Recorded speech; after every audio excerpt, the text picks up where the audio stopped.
Hi everyone, welcome back to learn well. आज की class में हम एक बहुत ही ज़्यादा इंटरेस्टिंग टॉपिक डिस्कस करने वाले हैं, दैट इज इंटरप्रेन्योरशिप और इंट्राप्रेन्योरशिप के बीच का डिफरेंस।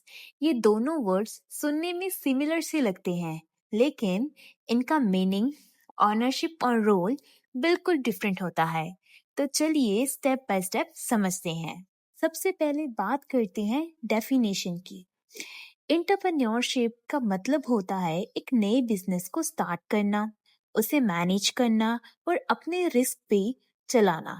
मतलब एंटरप्रेन्योर्स अपना खुद का वेंचर बनाता है।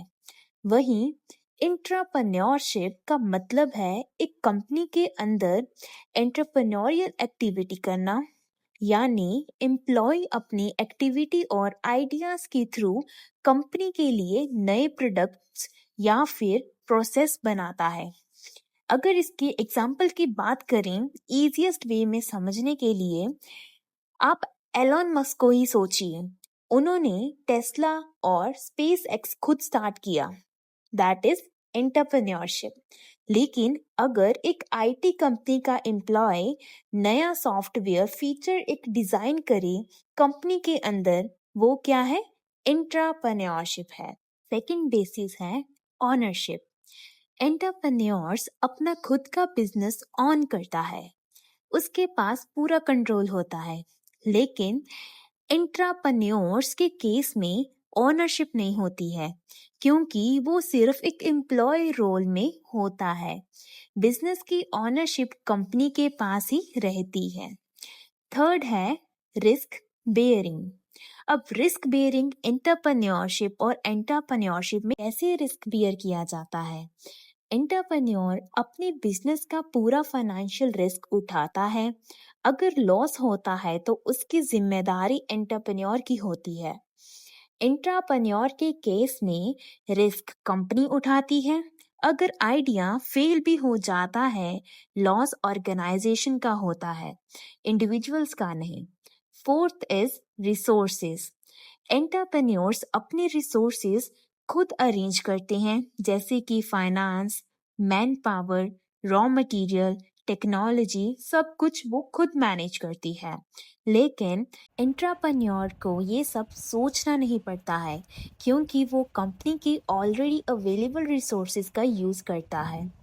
Fifth is innovation. एंटरप्रेन्योरशिप का मेन फोकस है नए प्रोडक्ट और सर्विसेज मार्केट में इंट्रोड्यूस करना। लेकिन एंटरप्रेन्योरशिप का फोकस होता है एग्जिस्टिंग कंपनी के प्रोडक्ट या फिर प्रोसेसेस को इम्प्रूव करना। Next point is reward. Entrepreneurs के लिए प्रॉफिट ही सबसे बड़ा रिवॉर्ड होता है। अगर बिजनेस चल गया तो ह्यूज प्रॉफिट कमा सकते हैं, लेकिन एंटरप्रेन्योर्स को रिवॉर्ड मिलता है, जैसे कि सैलरी के बेसिस पर इंसेंटिव्स मिलते हैं ऑर्गेनाइजेशन के फॉर्म में। Seventh is decision making and freedom. Entrepreneurs के पास डिसीजन मेकिंग का पूरा कंट्रोल होता है। उससे किसी हिराकी को फॉलो करने की जरूरत नहीं होती है, इसलिए उन्हें हाई डिग्री ऑफ फ्रीडम मिलती है। लेकिन एंटरप्रेन्योर्स को कंपनी के रूल्स और स्ट्रक्चर के हिसाब से डिसीजन लेना पड़ता है। मतलब उनकी फ्रीडम लिमिटेड होती है, क्योंकि उन्हें सीनियर्स के इंस्ट्रक्शन फॉलो करने होते हैं।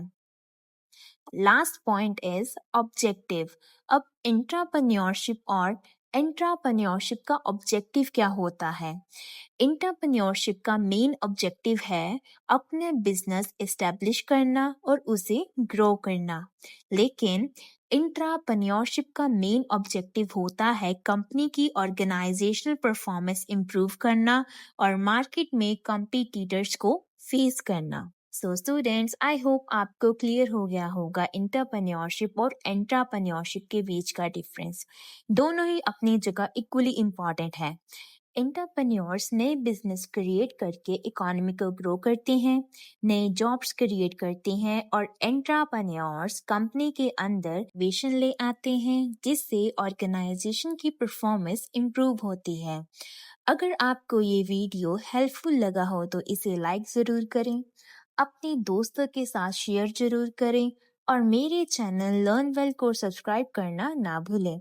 मिलते हैं नेक्स्ट क्लास में एक नए टॉपिक के साथ। Until then, keep learning, keep growing only with Learn Well.